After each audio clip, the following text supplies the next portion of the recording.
on, everybody? Peter and Rob, we'll get that changed in just a second. Live here for you on YouTube.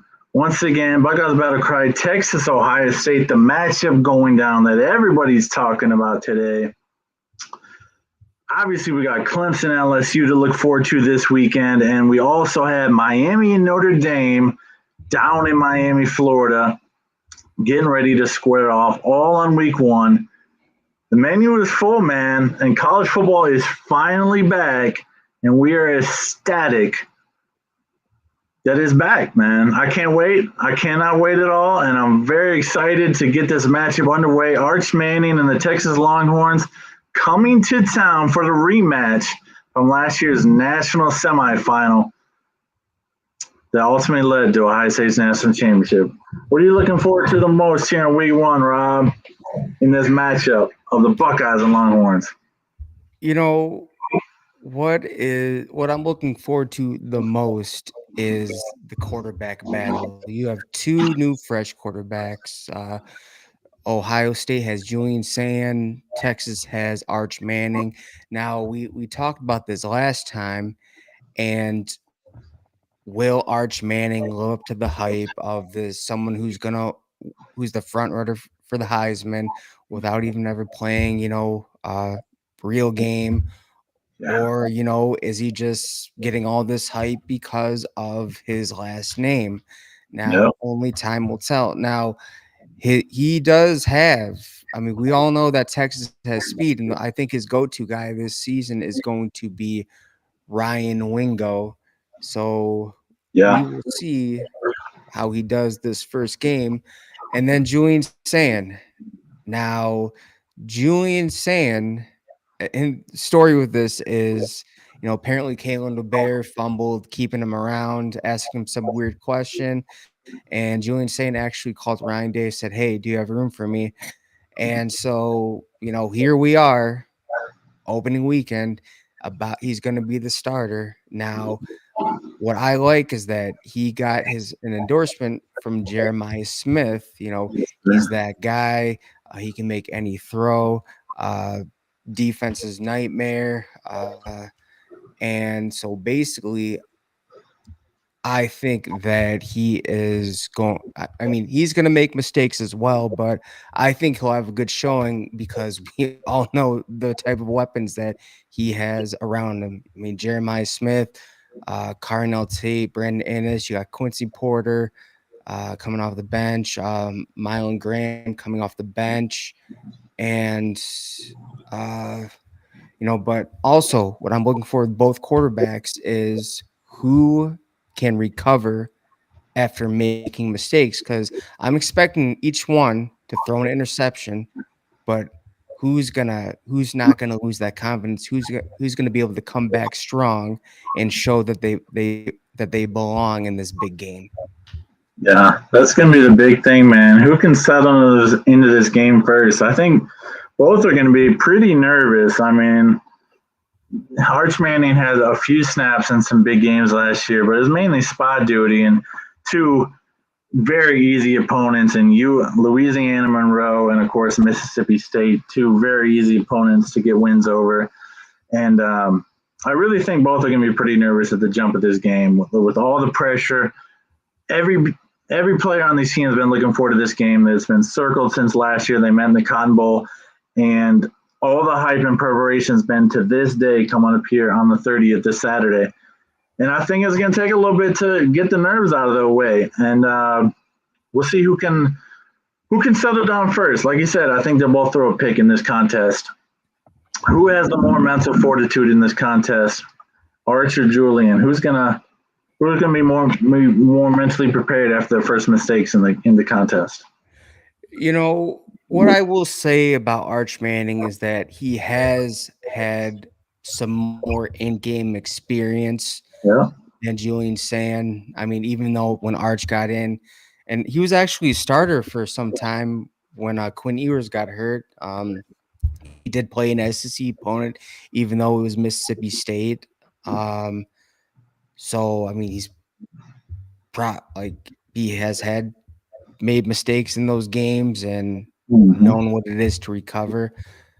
but at the same time, it's just Julian Sane may be this quiet quarterback, he's not known as like a vocal person in the locker room or just in general, but it just seems like there's this quiet confidence of him that he can recover quickly as well. So this is a whole I need to see more. We'll see when it happens. So what do you think? It's gonna be a learning process, man. He seems like he's really self assured, and I think that shows a lot of that gave me more confidence this week because he's clearly not interview ready yet and interview polished. He comes across as very timid and meek and mild in those interviews. But I saw some videos this week where he's definitely confident around his teammates, and you can tell he has that dog in him. He has that mindset and that attitude that a leader needs. And so I'm excited to watch him as the season progresses, but especially in this contest, it's going to be fun because mistakes are going to be made. He's going to be nervous playing in front of a horseshoe crowd for the first time at meaningful snaps. I mean, he only has 12 passes in his entire career so far. Arch Manning obviously has a lot more. Coaching wise, man, who do you think has more pressure? Obviously, Ryan Day got the monkey off his back last year with the national championship. Steve Sarkisian has never reached that pinnacle up to this point. And I heard Josh Pate discuss this. He actually thinks Ryan Day has more pressure, which I was really, really surprised. His reasoning was not very sound, in my opinion. What was his reasoning? Well, just in the sense of like he's still got this, pressure to perform in these big games. He mentioned his record, which is now a winning record versus the top 10 and the top 5, and of course the top 25. But he said his record is not that great versus the top 10 and top 5. And so he said the Ohio State fan base is very manic and will be right on his back if he loses again. And so I don't agree with that logic. I agree with that versus Michigan, but not versus everybody else. I think Sarkisian has a lot still to prove as a Longhorns. He has not proven he can get over the semifinal hump. And now with the savior and all the pressure that the media is putting on Arch Manning, that puts more pressure on Sarkisian to win, in my opinion, because he's got a lot left still to prove to the college football world. You know, I feel like Ryan Day has proven he's gotten over the hump on a national level. I mean, they obviously they just won a national championship.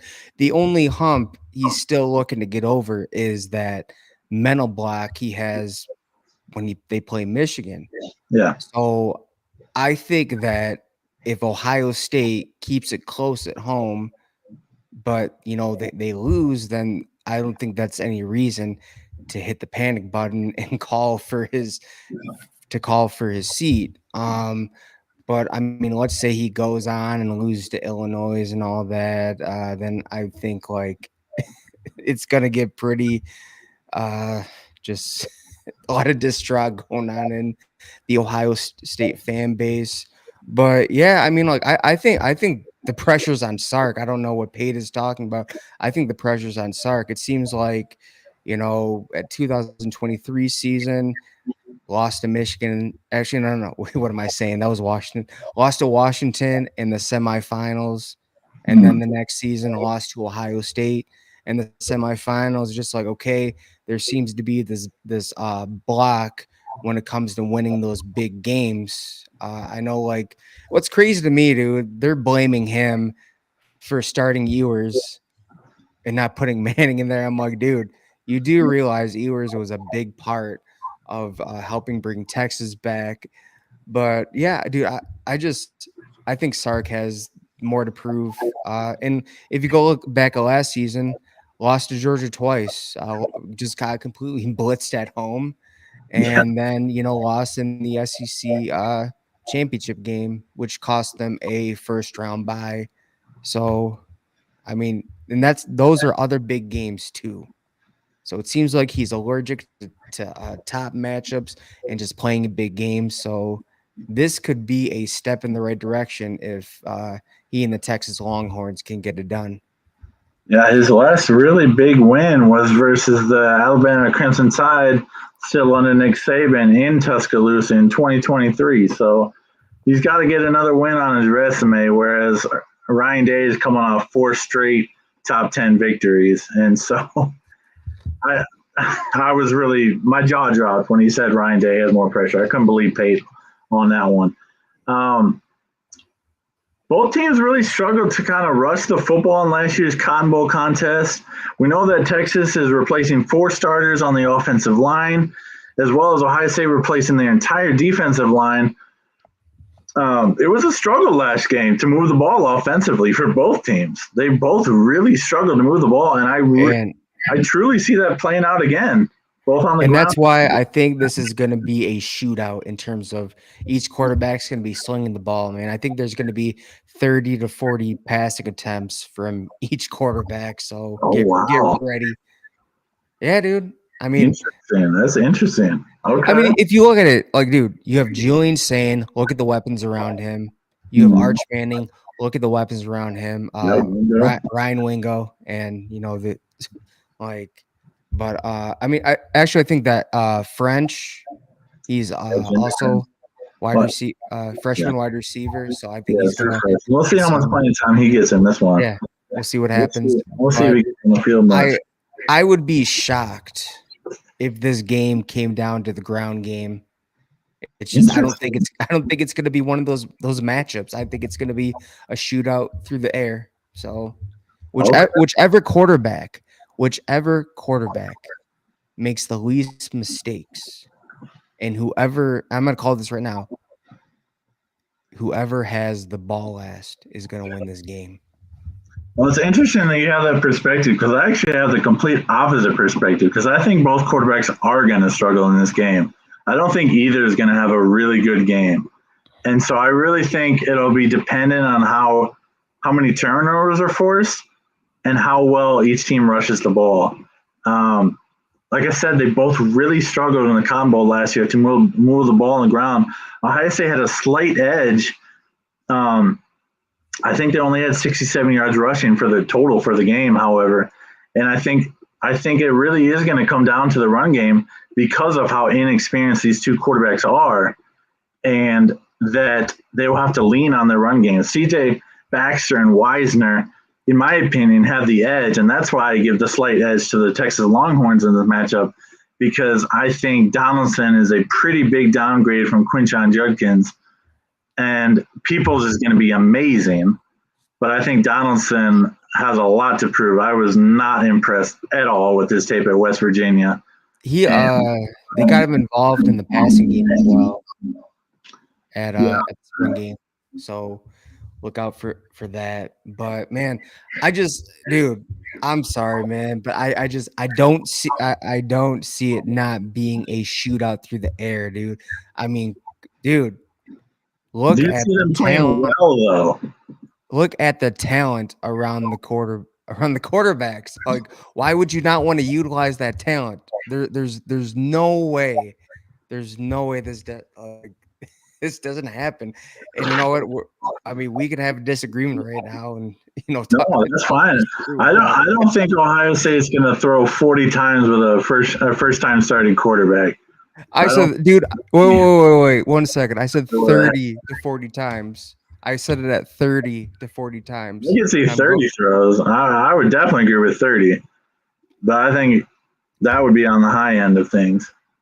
Um, that's fascinating because I mean we both we'll say our score prediction here at the end before we wrap this Ohio State Texas talk up, but we both have this being pretty low scoring games, and so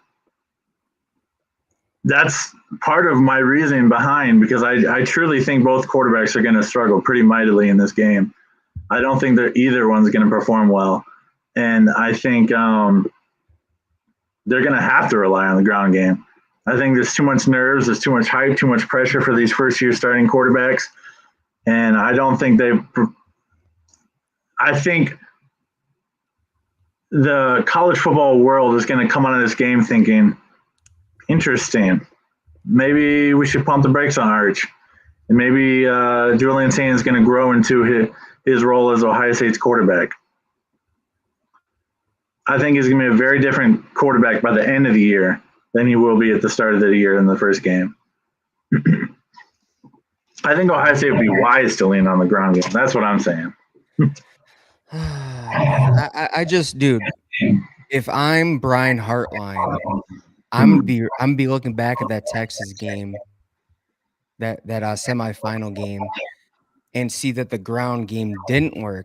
But the only thing that they need to adjust when in the passing game is, how can I get Jeremiah Smith more involved, even though, because, like, dude, he was like non-existent in the semifinal game. I know they bracketed him, but in what ways can I get my biggest playmaker on the field involved? That's the biggest test, man. They have to get him more involved than they did last time. Point blank, they have to. He was a good decoy for us last year versus the Longhorns. Thankfully, the Thorpe winner is gone off to the NFL. They do return Malik Muhammad, obviously, in a pretty good secondary for the Texas Longhorns.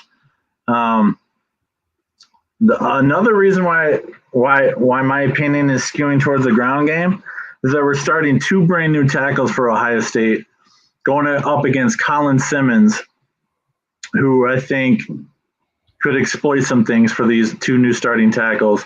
I think they're going to move him around and see who he has more success with, like in the tackle position there, with two new starters.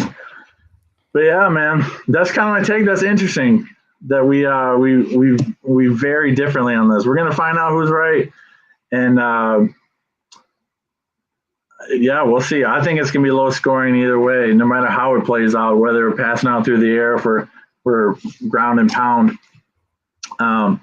But the Wingo versus Igmanosin and Matthews matchup, man, like that's going to be big, man, because, I mean, Archie's going to come in and he's going to get at least between 25 and 30 throws, in my opinion. Who do you think matches up with Igmanosin switching to cornerback one? Is he going to be on Wingo, or are they going to move him around and Matthews is going to be on him from time to time as well? Or, I mean, we have one of the best secondaries in the nation. That's why I don't think they're going to test it very much. Yeah, let's be honest about Igmanosin. He was picked on a lot. He was picked on a lot last year. We all know why. He was the most penalized corner in the country. I mean, dude, if it wasn't in that Texas game, if it wasn't for Ohio State's amazing goal line defense, that when, like, he's the one who had to go from like third down to flag first down, like inching closer and closer to the goal line, dude. Like, it would have been his fault that Texas would have gotten to the end zone, because, I mean, but good thing the goal line defense was as good as it was. So I could see them picking on him like a lot.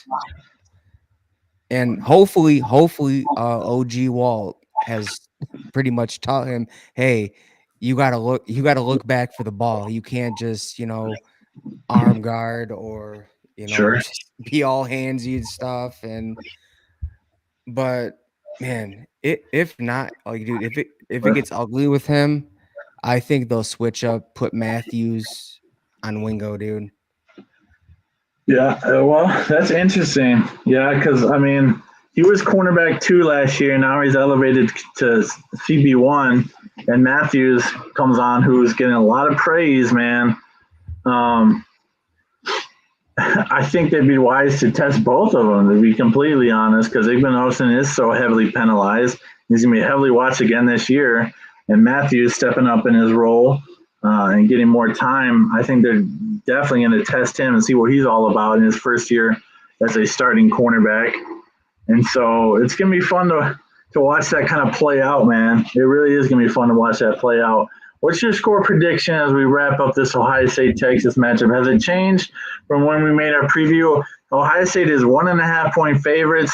Usually teams get a 3-point boost for being the home team. It opened at 2.5, now it's down to 1.5. What do you think the score is going to play out to be in this Ohio State Texas matchup. Highly anticipated round, week one matchup. You could say that again. I mean, it's been like it's been the talk of the off season, Yeah. but I think that the final score is going to be 28-21. Texas is going to win. Oh, 28-21. Okay. Yeah. Interesting. You know Dang what? it. I'm just being honest about the matchup. I mean, we have a new DC. We got to remind ourselves we have a new DC came from the NFL. Last time was in college, was many moons ago, and there's probably going to be growing pains with that as well. Hmm.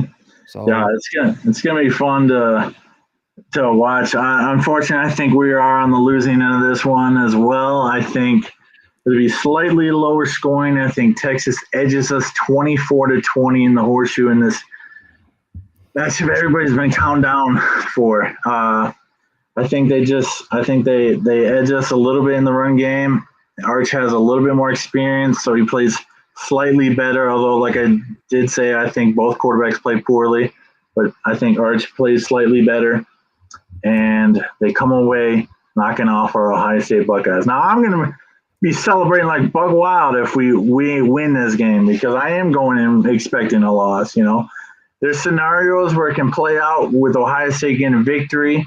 If Arch is really rattled and we get up early somehow, maybe a defensive touchdown, a pick six, and the horseshoe gets super loud. But unfortunately, I do see this kind of playing out in Texas's favor. How about one of the other matchups, man? Clemson versus LSU under the lights in the battle of the real Death Valley. well, These I two got teams are going at it, bro. I got all my notes ready for this one. So Brian Kelly is looking to snap his season opener losing streak. He has not won a season opener since he's gotten to LSU. Five straight. Wait. I saw. Wait, Florida Going back State. to his Notre Dame Florida days as State. well. We're Or, not. no, No. We're not. It's a new era. He's on a new team. It's all about LSU now. I don't care what he's done at the Notre Dame days. But yeah, he has not won a season opener. I don't think what. it's been a Uh, while, man. he hasn't won a season opener yet at LSU. I mean, that first loss to Florida State was embarrassing. They missed the extra point. I Yep. don't know what happened there. And then the next year, Keon Coleman pretty much said, "This is my house," and just single-handedly dominated them. I think he had like what 3 touchdowns, a buck 45 in receiving yards, and then you know last season against USC. I mean that was a terrible USC team, dude. A terrible USC team. Yep. Um, but yeah, he has not won a season opener since take the job at LSU. Now, what they have going in their favor, they have returning quarterback Garrett Nussmeier. So last season he had there. That's a lot of. This is a lot of production at quarterback. 4,052 yards, 29 touchdowns, 12 interceptions. Now, don't look so much at the 12 interceptions. They threw the ball 40 times a game, so that's High expected. volume. He had a 79.6 QBR and a completion rate of 64.2%.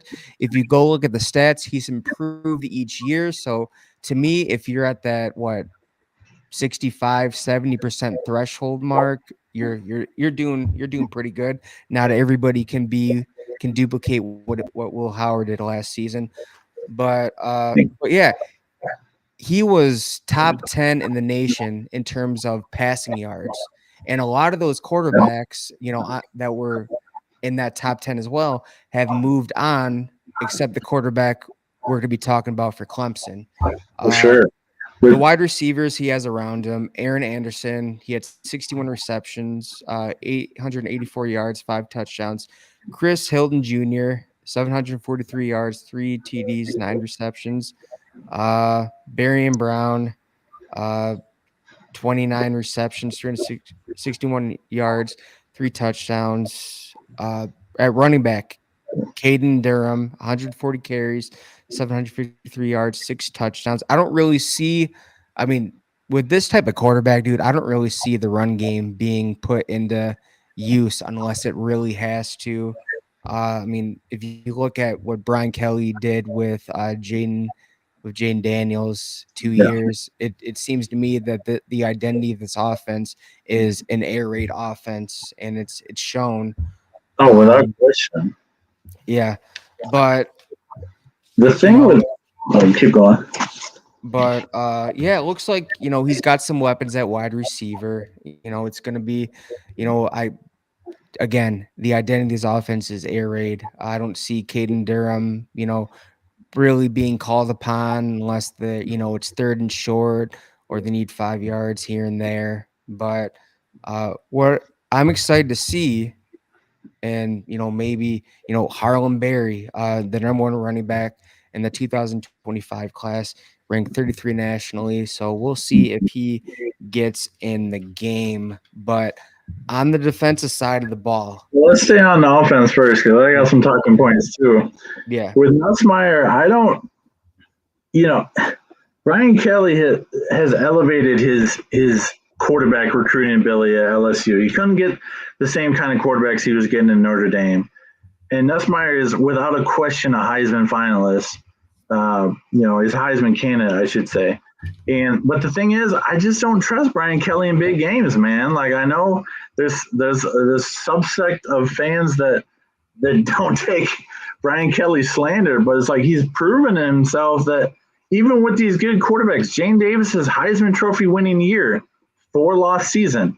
What came last year? A 4-loss season, despite having a great quarterback. So even though Nussmeyer is a super talented guy, that doesn't guarantee success for Brian Kelly, at least not at LSU. And I question that, man. And obviously, when he has this track record of blowing all these games, despite having elite quarterbacks in college, is a quarterback-driven sport. I don't trust him in this game, man. I'm just telling you right now, I don't trust Brian Kelly in this game at all. yeah. His track record against top teams. I mean, this is a top matchup. Mm-hmm. And it's prime time, and he's known to choke in these prime time games. But yeah, I mean, I was really high on Brian Kelly when he came to LSU just because of the work he did at Notre Dame with the amount of talent that they had to work with. Uh, Mm-hmm. I mean, He did before, succeed in that first year, yeah, but it's been a drop off ever since. yeah, man. If he doesn't, I mean, dude, like if he doesn't get it together, I could see this just his seat getting hotter and hotter. I mean, dude, last season they got blown out against Alabama Yeah, they got at trashed. home, dude, at home, and then literally later in the week, their top prized quarterback commit Bryce Underwood flips to Michigan. So it's just, and they lost DK Moore. That could have been a great wide receiver option, even though he's a freshman this season. Lost him as well to Oregon. So I can imagine Brian Kelly's seat is already hot right now. But dude, if they lose this matchup, it's not going to be good. But Yeah. looking at do you want me to talk about LSU's defense next or Clemson's offense? Yeah, we can switch to LSU's defense. Obviously, Harold Perkins, the star of that Yeah. defense, only So coming back after an ACL injury from last season. Yeah. So Harold Perkins Jr. We all saw what he could do. I mean, just a breakout freshman season, and but he tore his ACL last season. Yeah, So I mean that was a big setback for him. But will he be the same player? Only time will tell, man. we're gonna find out. Because it's just like only few have come back from an ACL injury and just didn't miss a beat. So we'll see how that goes. You have the Weeks brothers, West and Whit Weeks, the linebacker tandem.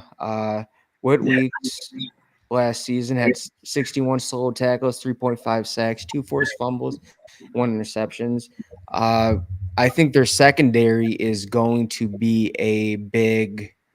gonna have to be a big play in this game. I mean, you have safety Tamarcus Cooley, 3 interceptions last season.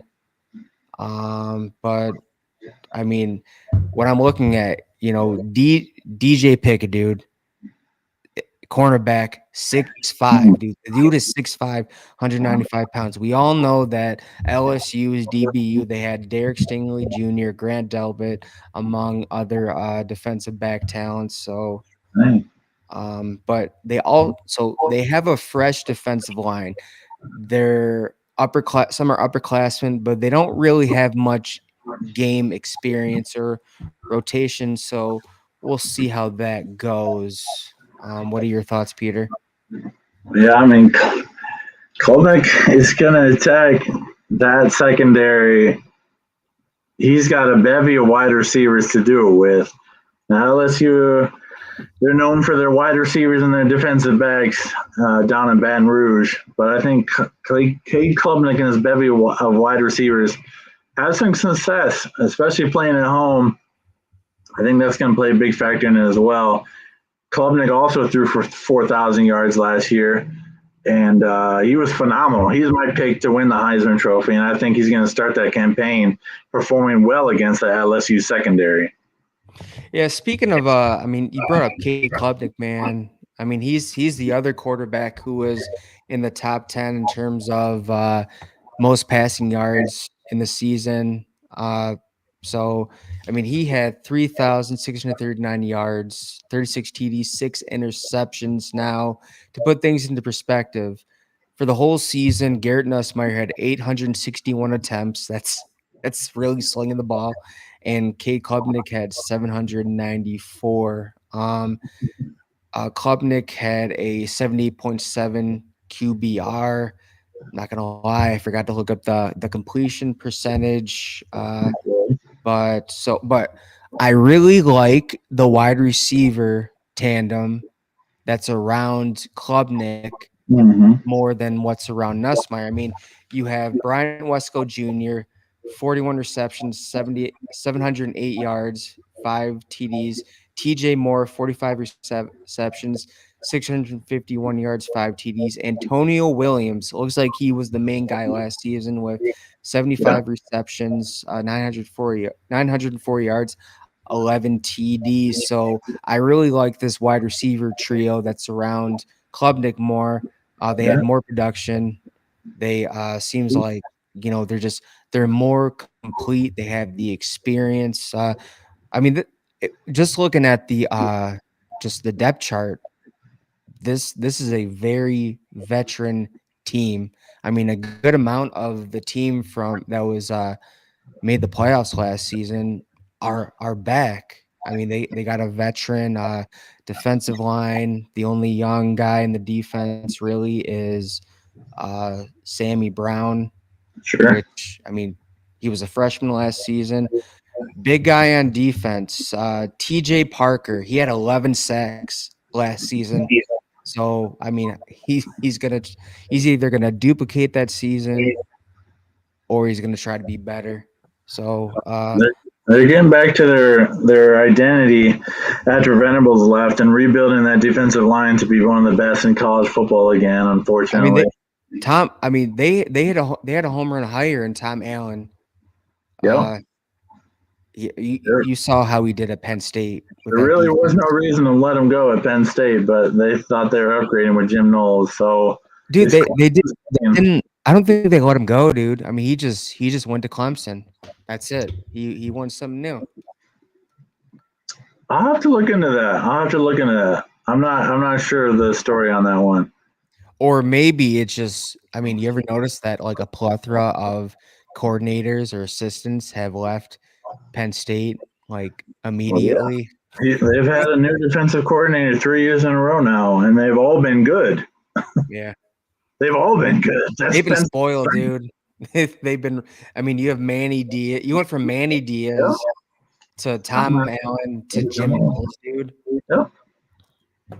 So I mean, to me, the one thing I'm concerned about, I mean, their defensive line is going to get after them. I mean, and TJ Parker, 11 sacks. Um, then you have others with 5 sacks, 3 sacks, so they know how to, What's they up, know man? how to, get after the quarterback, but it doesn't seem like they had very much production the, second I mean, you had Avion Terrell with 2 interceptions, Khalil Barnes, 4 interceptions, so, yeah, that's production, but, that's the one spot I'd be worried about if I were Clemson would be in the secondary, but it seems like their linebacker core is good, their defensive line is good, but dude, I'm gonna call it right now. I like that this is a veteran team. Their wide receiver core around Klubnik is more complete. You have great amount of production at the position returning. I like the defense, and of course, who's at the helm? Dabo Sweeney, Yeah. top 2, top 3 coach in all of college football. The only reason why it's looked a little you know, like they fell down a bit is because NIL. It seems like they're figuring that out. But dude, like in these big moments, man, you can't really count out. I mean, we're talking about Dabo Sweeney versus Brian Kelly. I'm gonna take Dabo Sweeney 10 times out of 10, man. That's the So thing, man. Especially because it's in Clemson, South Carolina. Like, I mean, daggone, like that's a huge advantage for them. I'm so grateful this isn't a freaking neutral site game like so many games are in the first week of the season these days. This mhm. is what college football is about. I'm so thankful Ohio State, Texas is on campus. So thankful Miami, Notre Dame is on campus, and so thankful Clemson, LSU is on campus. But I think, like you mentioned, man, Dabo is just bigger in more clutch in these big games. And I also think that he's figured it out. He's figured it out, man. They're a trendy pick. I saw Josh Pate has Clemson winning the national title. A lot of people have the Tigers as a national title favorite for this year, and I can't really dispute it much. I think they will be in that picture, in that scene, come the end of the season. I think they will be a real player, and they are a very serious contender for the national title this season. And that's And why I'm picking Clemson over you, you, LSU. you know who I think it's who's gonna really turn. I mean, you bring up, they've been talked about playing the national championship. I think who's gonna turn it around is the hire of Tom Allen, dude. Yeah, 'Cause they he's already went out, they got their defensive coordinator, dude, Garrett Riley. I mean, year 2, looked a lot better than year 1, obviously. So, I think Tom Allen's he's gonna be the reason for that potential championship run. he's an elite defensive mind, man. I don't know. Do you want to swing back to the Portnoy conversation? We forgot to mention that in our Ohio State Texas preview. Do you want to cover that, and then we'll jump back into this? Hmm. Yeah, you know what? Let's cover it real quick, dude, because you know what, man? That was that oh, yeah, yeah, yeah. Well, thank you, Matthew, for bringing that up because, we almost forgot to do that. So, Yeah, here mention here are that. my thoughts. Here's my thought at the beginning. All right. I thought it was well, when we all thought it was true, I thought it was stupid. Like, why would you ban Dave Portnoy Yeah, from coming in the shoe? That's more than likely like the dude is probably, eating the attention all up. You probably sell t-shirts, you're making that dude a martyr, like, oh, I'm the most vocal about my hate for Ohio State, and this, what do you call this? A soft program is banning me due to that. How soft are they? So I just thought it was a bad move, but now we're seeing that that's not actually what happened. What I think happened is, so I think it was, Bobby Carpenter, who was a ex Ohio State linebacker back in the Tressel days. He has his own podcast, and they were talking about the possibility of Dave Portnoy being banned from the shoe. And then all of a sudden, you have On3 and other outlets just running with that quote, taking it as scripture. And what ended up happening is that, one, it was never discussed. Uh, Ross Bjork said that they never banned him, and also Ross Dillinger came out with an article that talked about how Portnoy was never going to be in the horseshoe in the first place. He's not going to be on the main set when they go into the horseshoe. So, it's just like Well, and, this is and just yeah, God, dude. that's the key distinction, man. Just like game day goes in and brings a skeleton crew inside the inside the stadiums when they have noon games. They do the last hour inside the stadium. Big Noon Kickoff does that as well, and Portnoy is not included on that crew for any games this season. He won't be inside any stadiums. So it's not. So he took this and ran with it exactly. That's the And, thing.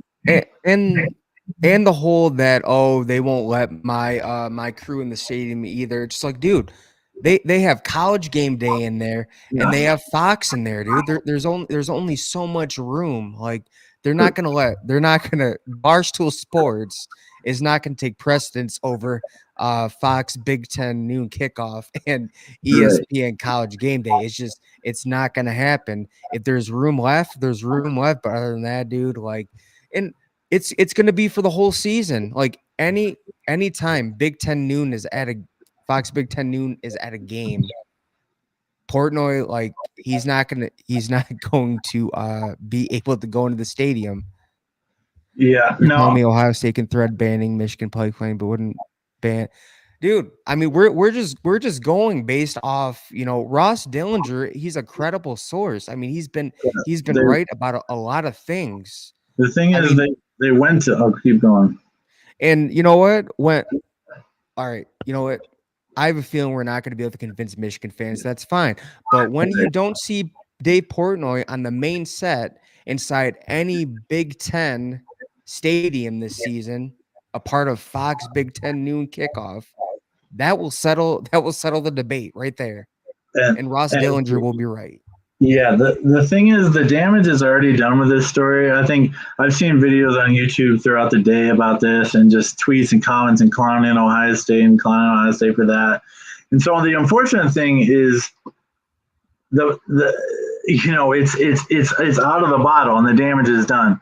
But Dellinger did contact Fox Network, and they confirmed he is not in the plans Any for any games. broadcast coming up on Fox Big Ten Kickoff pregame show. He won't be in any stadiums whatsoever. So it's not an Ohio State ban. It's not a specific ban.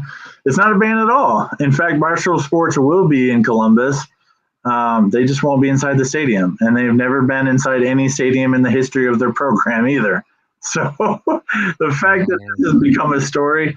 Here's the interesting thing: the conspiracy theorists. Matt, see if you agree with me on this. We might sway you just a little bit on this one.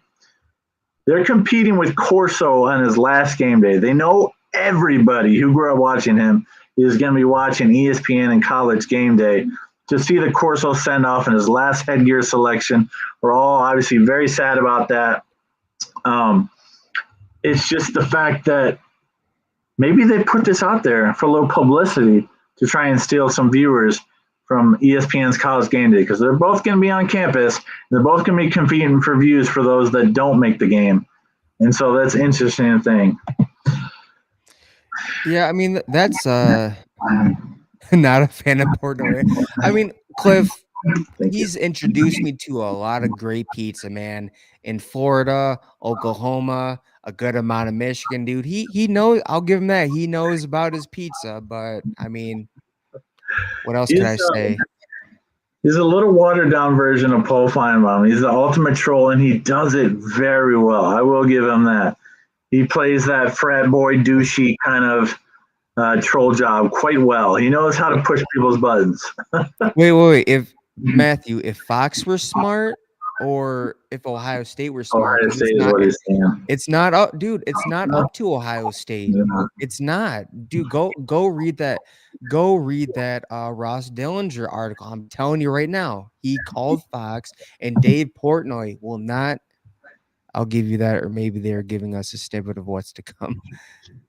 Uh, Yeah, no, it's interesting. It's been quite the story to get the juices flowing in college football's fan base because it feeds into this narrative along with the Dr. Pepper commercial that absolutely is trolling Ohio State for the flag planting from Michigan last year. It plays into this narrative that Ohio State is soft. He's saying both, and that they get their feelings bent out of shape. And I will admit the flag planting by the legislation in the state of Ohio, obviously that never passed, but that was something that came out right after the week of the Ohio State Michigan game. But that was clearly something that was never going to pass. He was doing it for his own publicity to try and gain favor in the Ohio State fan base. But yeah, that never actually got passed. So Yeah, he's on a weakness. So in terms of the Ohio State narrative, even if they if right now if they push to have him in there, it's all up to Fox. He's employed. He signed a contract with Fox News. Yeah. I mean with Fox, not Fox News. I meant Fox, Big Ten noon kickoff. Yeah. But yeah, man. I mean, dude, as of right now, this whole story. I mean, yeah, he's gonna be yeah, you're right, Matthew, on that. And I'm pretty sure, I mean, he's definitely gonna be on there on the outside set. It's just that they've already handpicked the people they want in there, inside the stadium. They're There's going to be nothing. sniping at each other, and it's going to be really feisty on the set. They know what they're doing, adding them to the ratings, and they knew They they needed to pull in the Michigan fan base too because they had Urban Meyer there for so many years as well. they want to do the whole man. They want to do the whole Pat McAfee type of vibe with Dave Portnoy Oh because they yeah, saw what type of ratings that ESPN College Game Day has with that they have added what's his name, Pat McAfee, whatever, however you pronounce it. yeah. But I mean, let's be honest, dude. Pat McAfee could have been in the WWE due to his personality. So, The but difference between the two, I actually like Pat McAfee, but despite having similar personalities, he's a is he actually? positive, optimistic guy, whereas Dave Portnoy is a little more grouchy and pessimistic. And so I don't. So it is definitely a counter move to your point there, Rob. But yeah, Portnoy and Meyer at the same desk will be appointment TV for sure. It's going to be fun the snipes and debates they have at each other claiming asterisks for both national titles on your pregame shows this year. So that's going to be fun to get into and see. I actually personally, I had switched to Fox Big Noon Kickoff the last couple of years. They added the Bear, who I thought was terrible on game day, so that was a down for me. Mark Ingram replacing Reggie Bush was a massive downgrade for me as well. And this might be the last straw for me. I had given up on game day years ago, but I tune in for the head picks every week, of course. So we'll see it. We'll Yeah, see. here's what I think about that. Here we go. Wait, where is it? Where is it? Oh, here we go. It's not letting me share it. Sorry, just move on then. I don't know how to do Here we this. go. Here we go. Yep, there it is. That's my option of watching either. Yeah, game day is kind of gone. It's gone downhill a little bit over the years, but it's like a tradition to watch. But at the same time, I haven't turned it on for before 5-10 minutes before kickoff in many years now, unfortunately. But yeah. Yeah, It's going to be fun to watch that. But getting back into some of the matchups here in week one, man, there's another huge one on the slate. Miami hosting Notre Dame in an NFL stadium, 45 minutes away from campus, but at least it's their home stadium. At least it's not technically a neutral site game. And Notre Dame enters the game as 2.5-point favorites. Both have brand new quarterbacks as well. Of course, CJ Carr from Saline, Michigan, right around the corner from where he used to live. I got to see him in person at Saline High School. Grandson of Lloyd Carr. Spurned Michigan to go to Notre Dame. And of course, Carson Beck very controversial transfer to Notre Dame or to Miami, Florida, He's leaving the getting paid $4 million Bulldogs. a year, dude. Yeah, he's getting paid a lot, and he went there for the money and for the girl, and the girl dumped him immediately. And he was very poor last year for the Georgia Bulldogs offense, and Bulldog Nation was extremely hostile to him. I don't think he could have stayed in Athens, Georgia, because they despised him, much like the majority of the Ohio State fan base with Kyle McCord. It was time for him to go. I don't think this is a. I mean, this is a massive downgrade from Cam Ward. Let's just be completely honest. Now he has better weapons at Miami than he did at Georgia because Georgia's wide receivers were garbage last year with McConkey and Bowers being gone. But I don't see Carson Beck succeeding in Miami. I think I think they'll be an 8-win team tops this year. Yeah, so here's what I got to say about Miami. They have not done a dang thing since their 2001, 2002. Ohio State broke the U, and they just never recovered at all. I don't Yep. care how much money they have, their NIL experiment. Mario Cristobal, he's a fraud, a phony. He's being propped up by NIL money. There's no hope for that program. If they could not get it done with Cam Ward and even make the Right? playoffs, I'm talking about making the playoffs. All they had to do, like they when it All they came had to down do was to it, win the last 3 games. when it came down to it, they folded against Georgia Tech. I'm pretty sure for the second year in a row, and they folded against Syracuse. Syracuse and They, yeah, they I just the U's not back. It's never gonna be back.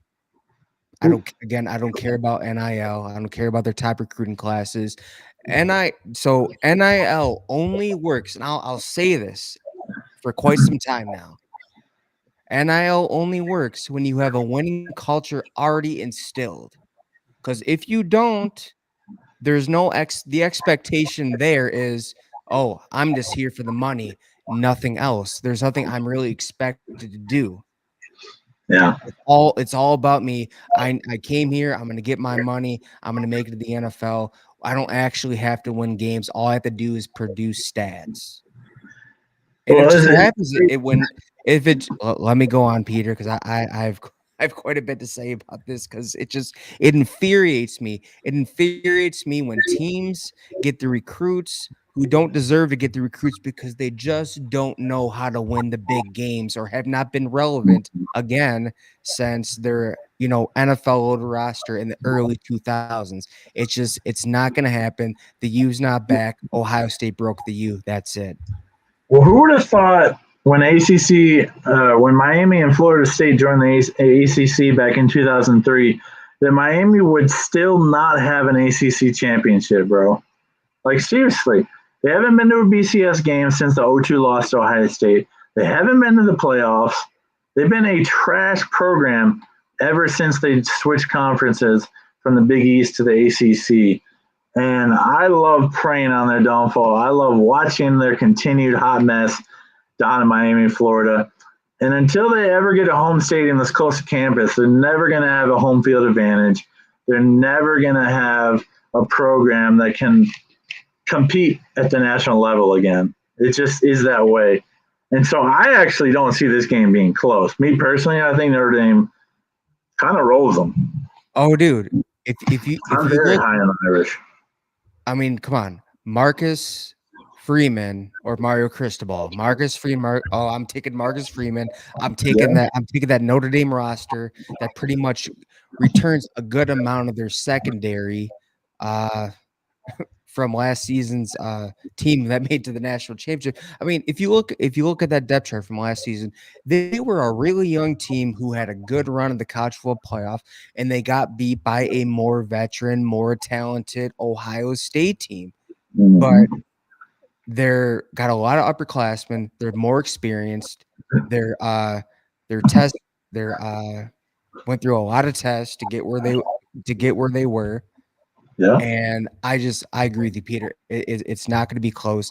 And speaking of Notre Dame, they're getting a lot of disrespect this year. I cannot believe that they are not being talked about as a potential team that is going to be in the national championship or possibly win it. I I I don't know why. Again, go look at last year's depth chart and this year's. A good amount of that team is back. They good amount of those wide receivers are back. I think CJ Yeah. Carr is going to be great for Notre Dame. I think he's going to I mean, if you look at it, the reason why I trust this decision, why I'm saying this about CJ Carr is because Mhm. the last 2 or so many years that Marcus Freeman has been there, he's gotten a quarterback out of the portal. You had Sam Hartman and then you had Riley Leonard. I mean, Yeah. he hasn't relied on a one of his own Actual quarterbacks. recruiting. Yeah. He's gone to the portal the last 2 years, and the fact that he didn't even bother to do that, and he's CJ Carr is going to be starting. I mean, I have a lot of. It seems like he has a lot of confidence in him. Matthew Shepard, obviously a Michigan fan, has some strong opinions on Notre Dame. He says, "Until Notre Dame joins the league, I see them as lame ducks, hoping for a free spot every year." I mean, I I don't see them as lame but ducks. I agree that they need to join a conference.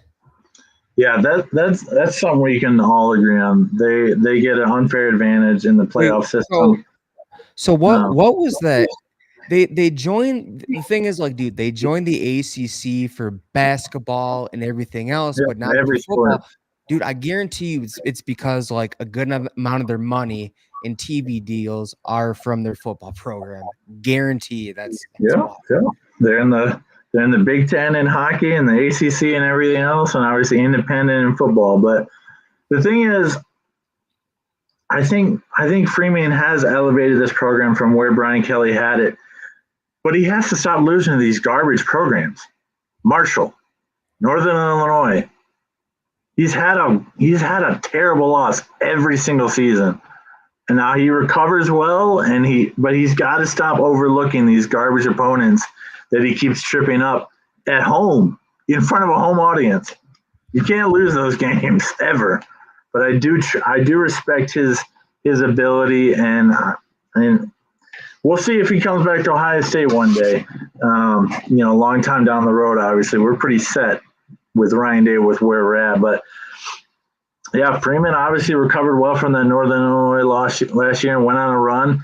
And once they get past this opening game versus the Hurricanes, man, their schedule is pretty favorable again to make another run in the playoffs. And Jeremiah Love returning at tailback, he's a And monster. He's a monster. wait. What about Jadarian Price, dude? You can't count him out. Yeah, he's good, but Love is their bell cow for sure.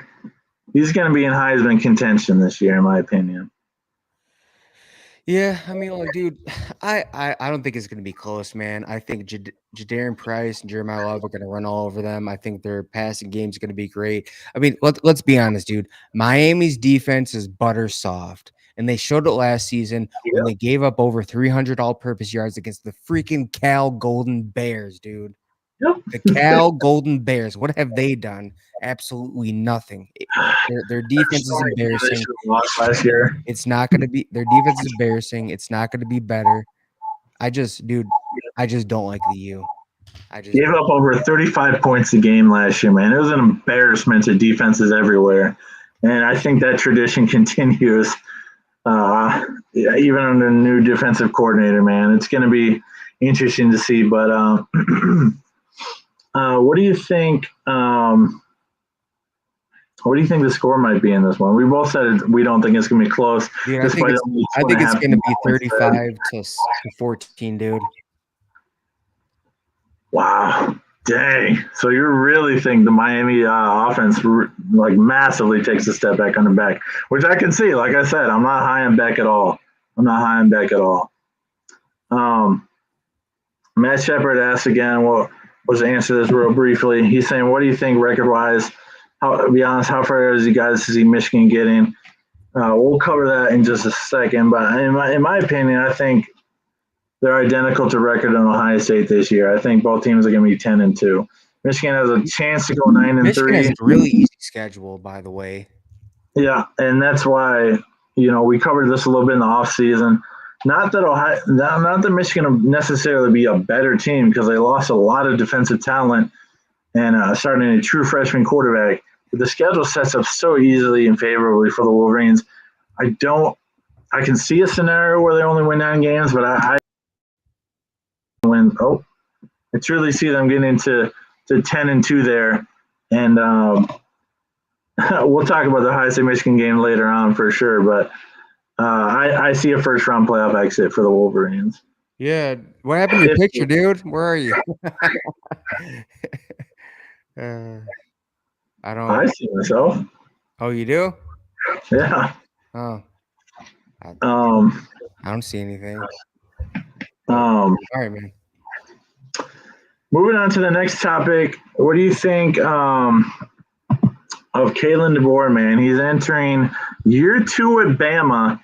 We have some strong opinions on him, but I'll let you go first and what you think Kalen DeBoer year 2 will look like in the Crimson Tide down in Tuscaloosa.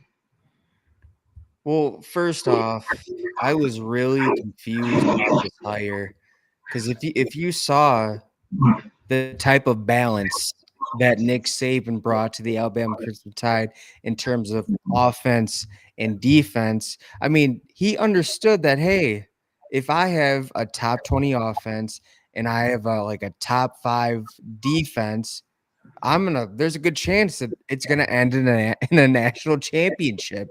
And that's exactly what happened. Either they won the national championship or they were really close to win national championship. And what you saw with Dobert his first season was just the complete opposite, dude. They got put a 40 burger up on them when they played Vanderbilt, dude. They lost to Vanderbilt for the first time that in forever, and it was Alabama's worst season since the first year Nick Saban took over. Now, And a Oklahoma team too. What? And a loss to a terrible Oklahoma team too. Yeah, and then they lost arguably one of Michigan's worst teams since the Brady Hoke Rich Rod years. Sure. As well. So I mean, it's just that it'll be interesting to see what year 2 is, dude. I mean, talent. You can't say that this team lacks talent because you see the recruiting. The recruiting is definitely there. It's just like, okay, is this the right coach to lead this type of program? Like the Alabama Crimson Tide, because Nick Saban is a really hard act to follow. Now, not saying that this dude has to be Nick Saban, but don't let the ship sink. The ship. Don't let the ship sink, dude, because you'll be out the door before you could say roll tide. The thing is, I feel like he rose a little too quickly in the coaching ranks. He was not a head coach until 2020 at Fresno State. He spent 2 years at Fresno State. He did elevate them and get them better. Then he was off to Washington for 22 and 23. Spent 2 years at Washington. Took them to a national title game, obviously getting waxed by the hated Wolverines in that game. But he's only been a head coach now for 5 years. I feel like he rose too quickly. We don't quite know who he is yet. He was offensive coordinator and quarterbacks coach for the majority of his career. I mean, in 14 and 16, he was at nearby Eastern Michigan University. Like, that's quite a meteoric rise for Kalen DeBoer. And I feel like he rose too quickly in the sense that, can we really trust his track record? Because he doesn't really have a track record. We're going to see in year 2, they brought in a bevy of talent from the portal, as you saw, and of course recruiting. Alabama still recruits well. We'll see how long that lasts. He can keep the train rolling. You can only ride the coattails of Nick Saban for so long, dude. Yeah, I have my doubts about Kalen DeBoer succeeding. And thanks, Matt. Appreciate it.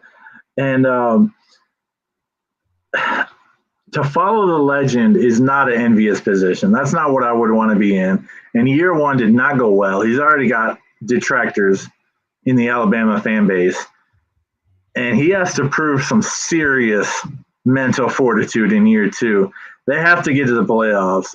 He's not. I don't think he'll be fired if they miss the playoffs 2 years in a row. But there's potential for it. There's precedent for it because they won't. They're not a patient fan base. They're like Ohio State. They want results and they want them now.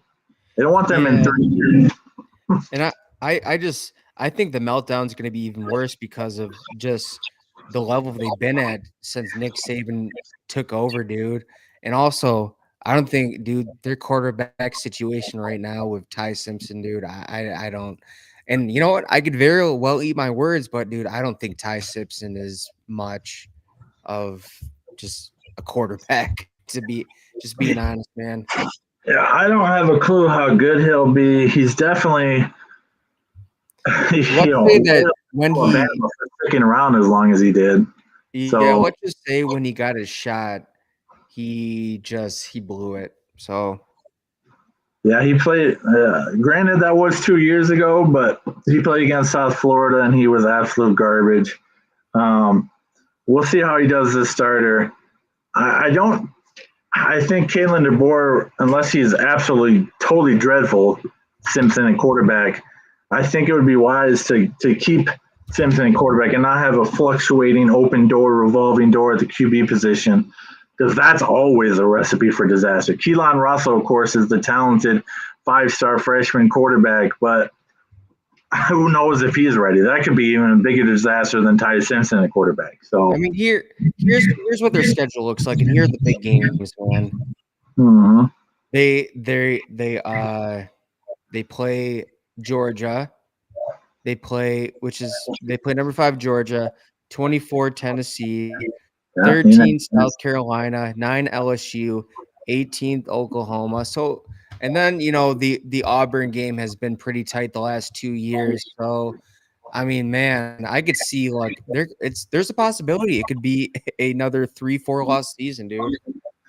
Yeah, that's a realistic possibility. And Cliff brings up, how long is the leash going to be for DeBoer? I mean, I brought up the point: if he misses the playoffs in year two, is that enough cause to fire him? If it's another 4-loss regular season or a 5-loss season come bowl time, possibly. I mean, you got to look at the contract buyout, dude. It's a fat buyout. He wasn't coming here to get fired, but you might, man. I'm sorry, man, but dude, like if Sunbelt Billy Napier is not going to get fired from Florida, then I think it's safe to say that I think Napier is going to get fired at the end of this year. I truly do. I really do. I think they're going to be that bad again. I have no confidence outside of DJ Lagway in that roster. None. I do. I don't think it's the talent; it's the coach, dude. Yeah, I mean he's a big part of it. Yeah, they have good offensive talent, but their defense is just like the Hurricanes, absolutely appalling on the defensive side of the ball. Yeah, but that's gonna be a fun one. But yeah, I have Notre Dame winning that as well, or Caitlin Ward barely succeeding, and possibly on the super. I think they missed the playoffs again, dude. I'm gonna go with you on that too, man. I think their best case scenario is a 3-loss regular season, and that will miss the playoffs again. So, one thing I know you wanted to talk about before we jump off the stream tonight, man, the McCord versus Howard debate. This is a big one. Oh man, how many people fondly remember Kyle McCord at Ohio State? Not many. And Will Howard obviously came in and did the dang thing, led the team to a national championship last year. One went to his hometown Philadelphia, the other went to his hometown Pittsburgh, and Kyle McCord's already been cut from the Eagles. My goodness. Man, all I got to say is this, dude. The facts. And I'll be honest about this because I remember, I was talking about how not really worried about quarterbacks under Ryan Day.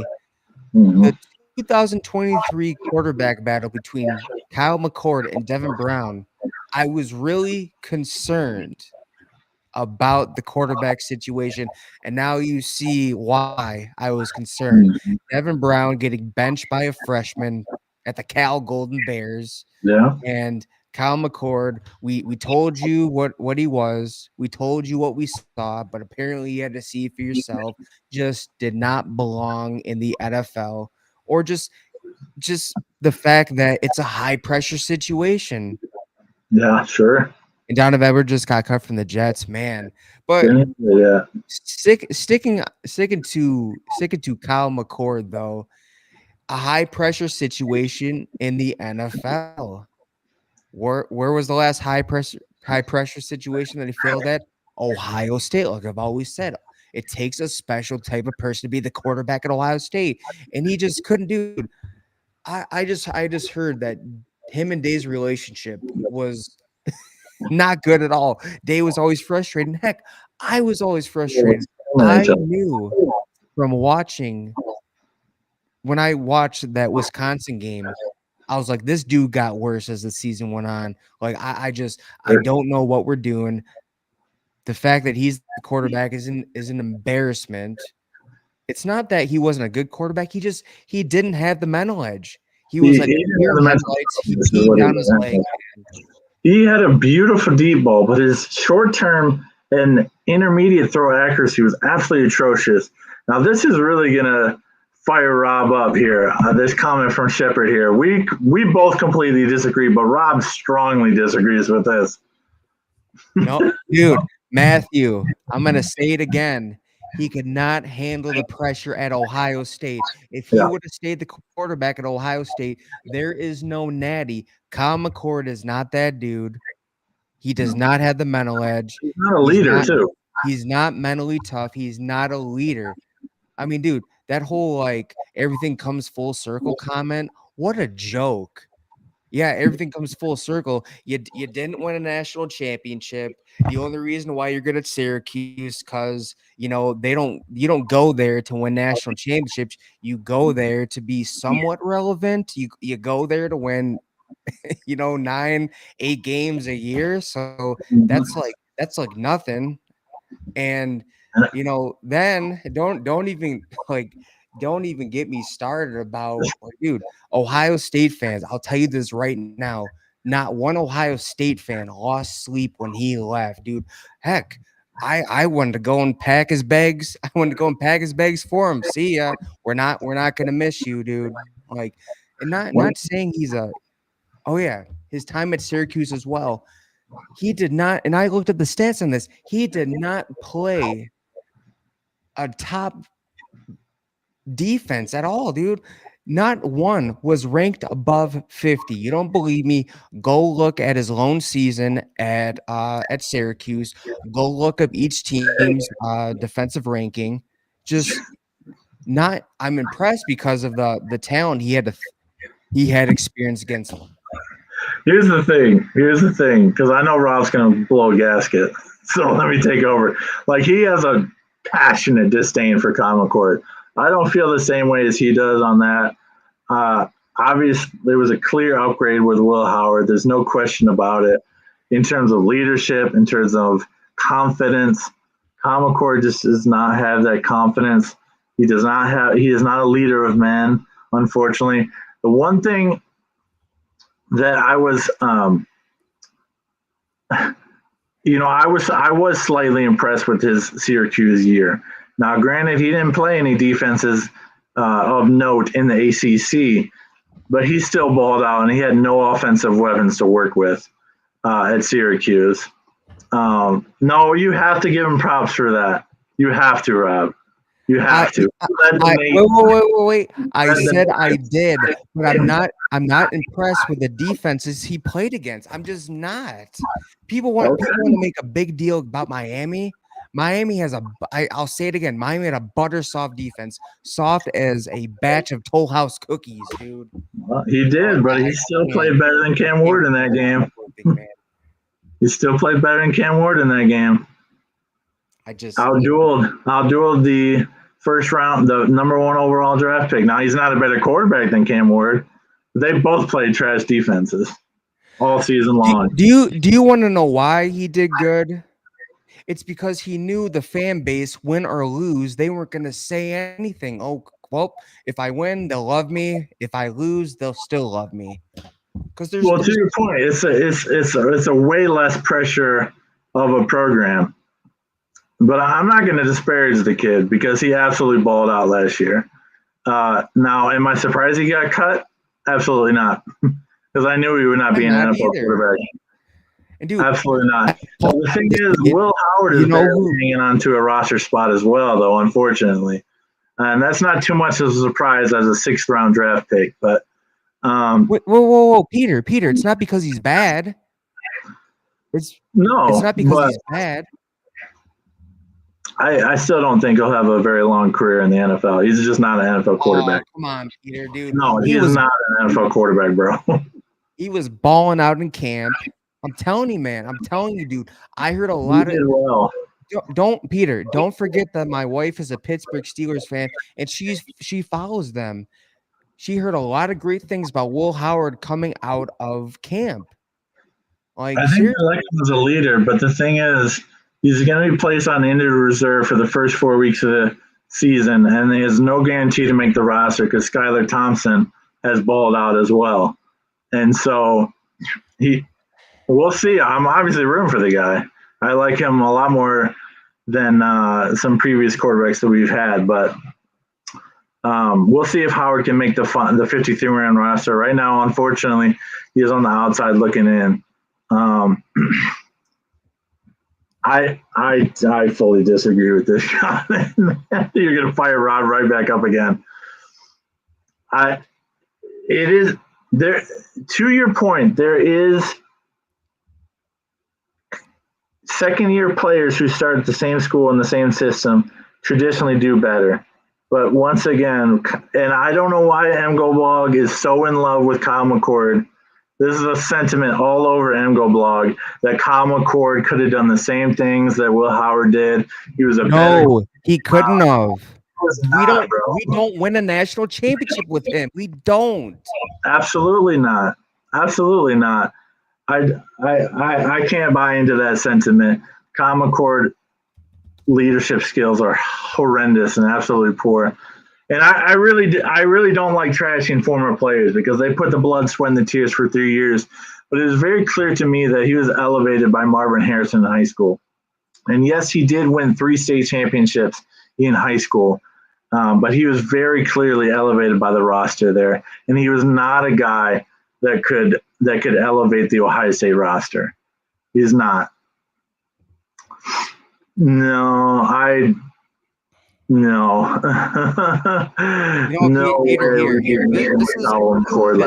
This is what they're doing to me right now, dude. This is what they're doing to me. One second. Wait 1 second.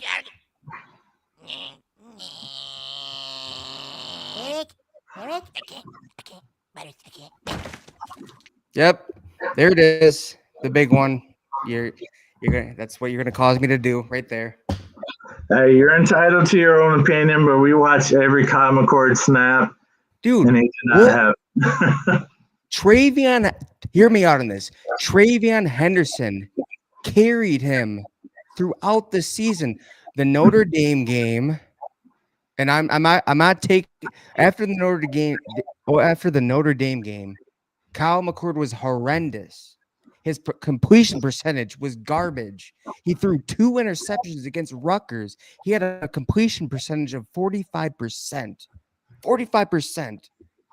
Like, just absolutely terrible. You know what? I've said my piece. Michigan fans are never going to agree with this. They always want Honda McCord to be the better quarterback than Will Howard, even though, dude, Will Howard's season was off the charts. I am not going to hold it against him that, he didn't do so well against Michigan at all. I'm looking at the bigger picture. He was a big part of that national championship, dude. His completion percentage, his QBR, his just accuracy was off the charts the whole season. Kyle McCord, no, he doesn't have the mental edge. He's not tough. I think tough. another factor that maybe the Michigan fan base doesn't see is that he wasn't well liked by his teammates. And a quarterback has to be well liked by his teammates. Has to. It's a must. It's a requirement. And I truthfully don't think he was liked much by Ryan Day, to be completely honest. There's clearly bad blood between the two. And you know what? After this, I'm done, dude. Because like, you know what drove me the most crazy? Those passes out to Henderson on the flats would go 10 feet over his head. What are we doing here? What are we talking about right He now? couldn't complete the simple passes. What are we Once talking again, about right now? beautiful deep ball, terrible short and intermediate throws, accuracy. It was very, very poor. I'm not even going to post the next comment because I'm just going to send you into another rant. But Just do it. Just do it, man. It's good. It's good stuff. Do it. Does that not me? Does that not matter? By the way, to be a true champ, you gotta win against your ass one. You know, we have different opinions on this one. it's a different date. Yes, you know what? The Michigan game does matter, but dude, I don't care about the Big Ten championship anymore, dude. They need to get rid of conference championships. I feel like it's just some meaningless sentiment to say, hey, we won something, and I think they need to get rid of it. But it's just like, dude, to me, a natty's a natty. It's the biggest crown in all of college football. Yes, it did suck. They didn't beat Michigan, but I will say that like I'm sorry, but nothing beats winning a natty. Like This whether you ultimate prize and it's ultimately what you play for in this sport. There's no debating that. To me, let me put it this way. Let me put it this way. And this is another sport, but it's all connected. All right. What do you remember more during I think it was the 2016 NBA season? Do you remember Golden State breaking the single season wins record? Or I do you do. remember how LeBron James came back 3-1 against him and won the championship? I'll let you think about that because I know what I remember. I remember both, but I think as we get further away from that, history is going to remember obviously the champion. Like no question about it. No, Um, I remember the champion. I do. Do we in 2021? Do we remember how Georgia lost to Alabama in the SEC championship game, or do we yep. remember how they beat Alabama in the national championship game? Which game was being talked about more? I mean, we had this fire debate last year too. The Michigan loss is always going to stick in my craw. It absolutely will. Now, do I get to celebrate the championship and we get rings? Absolutely, we did. To me, it doesn't compare to 2002 and 2014. I know I'm in the minority in the Ohio State fan base on that opinion, but because of where I live, that game means more to me than any other game and regular season game. Now, if you're talking about national championship, man, we won the freaking national championship. It's undisputed. Nobody can ever take that away from us. Now, the fact of the matter that we will have to continue to hear every single Michigan fan we encounter stick it in our craw and remind us that you didn't beat us that year. And do we have to have shirts that have the score of a loss to Michigan on us? Yeah, that sucks too. That was such a bad marketing. That was such a bad marketing. Just Well, in general, you no Ohio State fan is going to buy that championship T-shirt with the loss of Michigan on there. That was just a terrible yeah, marketing idea yeah, by fanatics and just everything else.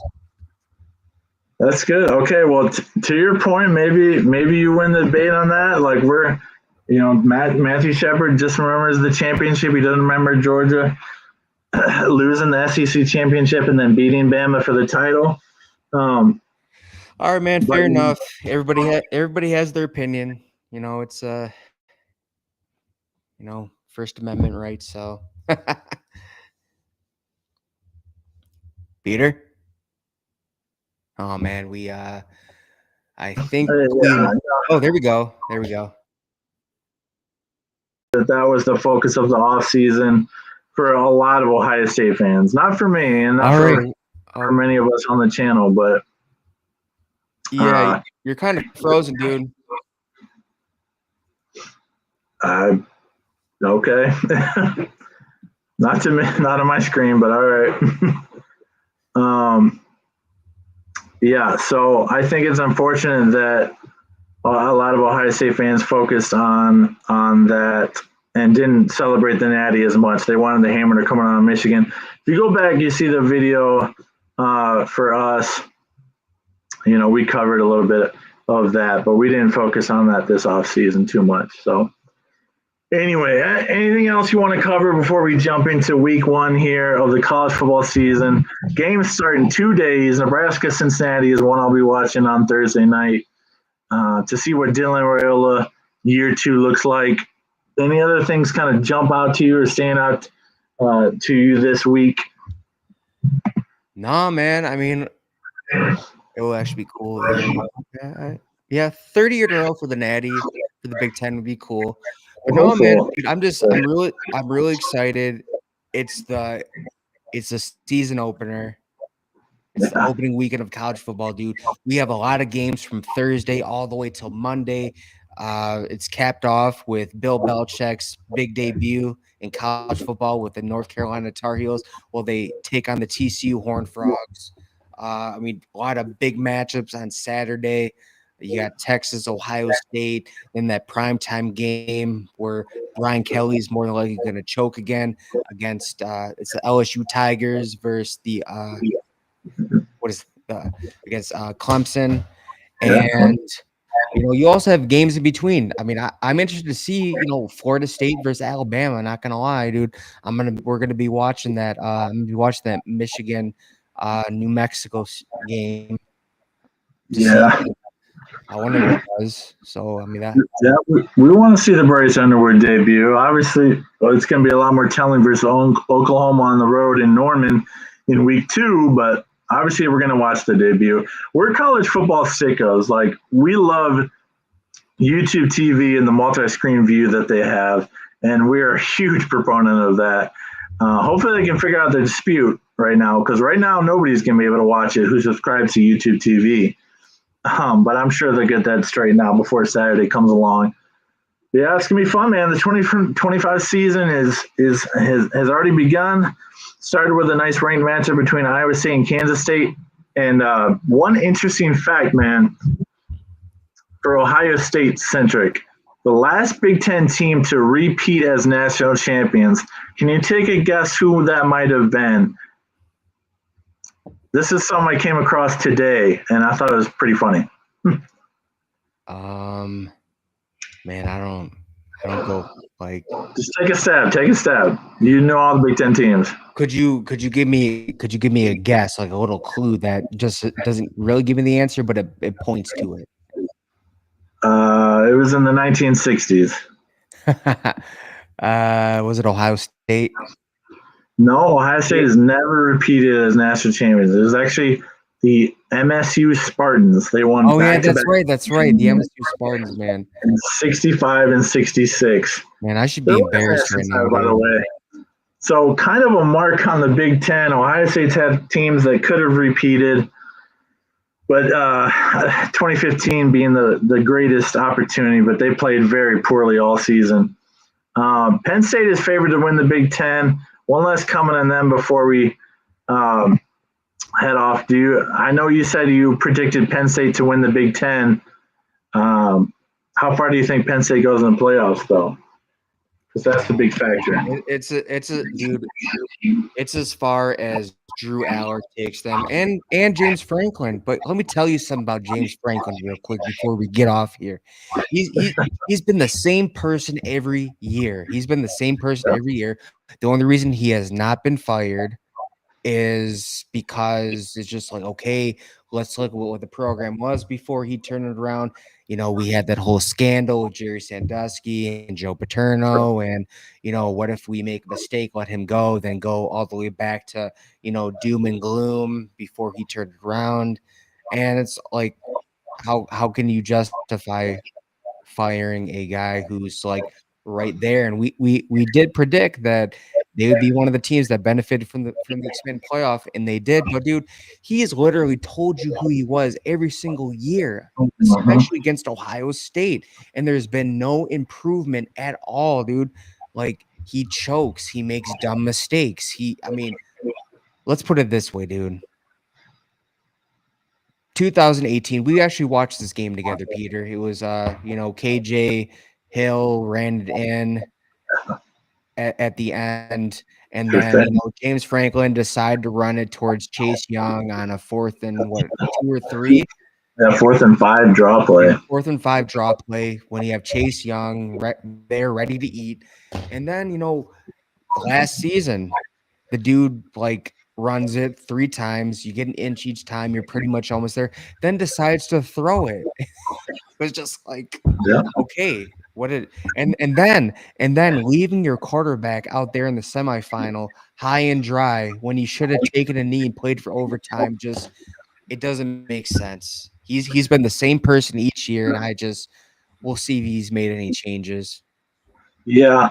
They gave him some weapons this year, but it never matters how many weapons and how good the defense is at Penn State because you still have James Franklin as your head coach. I am very impressed with the 3 wide receivers they added. That gives him no excuses now to fail, but I still don't see it going well and ending well. They may win the Big Ten championship as you predicted, but Franklin is always going to Franklin, and they won't go they won't reach the national title game in my opinion. There's no chance in that happening. He cannot win that many big games back to back to back. I do have him beating Oregon. We'll get to that at a later date. But yeah, Franklin gonna Franklin, as Cliff, our good friend Cliff from Team Rivalry Show. Check out their channel. Dude, that'd be such a great T-shirt idea, dude. Franklin gonna Franklin. Have a Nittany line on there, dude. Hey Matt, you obviously know Cliff, and Rob will be on there tomorrow night and every week on the Big Ten Team Rivalry Show, live at 8 p.m. and I think it's 8:30. 8:30, and I'll be live on there every other week.